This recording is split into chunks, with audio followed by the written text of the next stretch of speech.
Some books are written to preserve wisdom, others to destroy the one who dares to read them. In the dusty silence of forgotten libraries, one manuscript was whispered about for centuries. Those who touched it vanished. Those who read it went mad. Tonight, in the shadows of truth and myth, we will uncover the cursed manuscript and the horrors it carried through time. Texto Padro. In the 15th century, a nameless monk was expelled from his monastery for heresy. Legends say he disappeared into the wilderness, only to return months later with a strange book in his hands. Written in dark red ink that looked too much like blood, its pages were filled with a twisted combination of religious prayers and occult symbols. The monk insisted he had not written it himself, but merely transcribed the whispers of a voice that never left him. The manuscript had no title, only an opening line. He who opens these pages opens a door. The manuscript fell into the hands of nobles and scholars. Some sought forbidden wisdom, others simply curiosity. But one by one, they fell into madness. Witnesses spoke of nightmares, so vivid they blurred into reality. Some men locked themselves in their studies and never came out. Others vanished entirely, leaving only the book behind, as if their existence had been swallowed into the ink itself. Soon, whispers spread. They called it the Voice in Ink. In 1621, at the University of Prague, a group of students attempted to decipher the manuscript together. They worked late into the night. By dawn, they were gone. The room was discovered overturned, candles extinguished, chairs scattered. The walls were marked with frantic scratches and smeared symbols that looked like they had been drawn with blood. No bodies were ever found. Only the manuscript, lying open on the desk, waiting.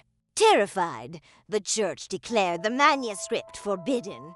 It was chained and locked inside a hidden monastery vault. Yet even there, whispers continued. Monks tasked with guarding it died mysteriously, some struck by sudden illness, others driven to insanity.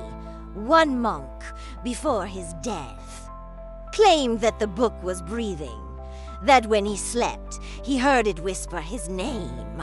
During the chaos of the Second World War, the manuscript vanished. Rumors suggested Nazi officers had stolen it, attempting to use its words in occult rituals. Some believed it was burned with other artifacts.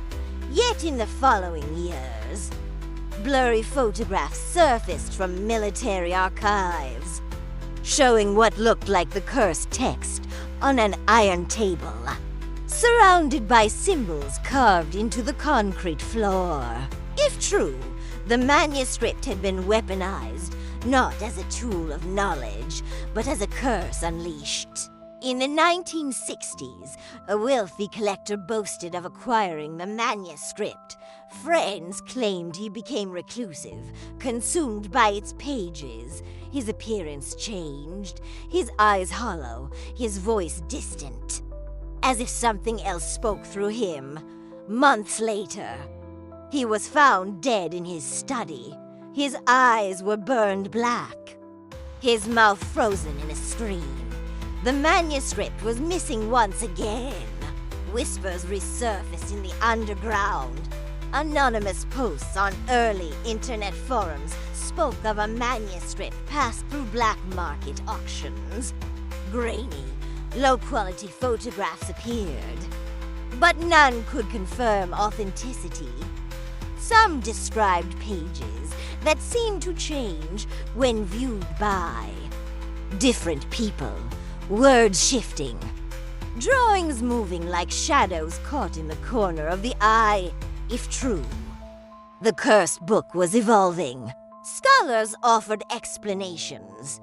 Psychologists argued it was a case of mass suggestion, fear feeding itself.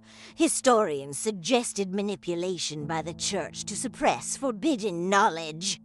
Yet occultists disagreed. To them, the manuscript was a portal, not just words, but a door carved in ink, designed to invite something through. But if it was only a myth, why were there bodies? In 1998, an Oxford professor was rumored to have acquired the manuscript. Days later, he vanished. His study was found destroyed. Books torn apart, shelves cracked, deep claw marks across the walls. The desk was overturned. The manuscript lay open on the floor, but the professor was gone. His disappearance remains unsolved. The cursed book has not been seen since. If the manuscript still exists, where is it now? Hidden in a private collection, sealed away in a secret archive, or destroyed, reduced to ashes that may still carry its curse? No one can say. But history has shown us one thing. Cursed objects never stay buried forever. Sooner or later, they resurface. And when they do, someone always opens the pages.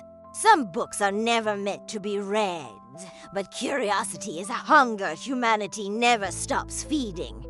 If the cursed manuscript still exists, perhaps it is waiting for its next reader.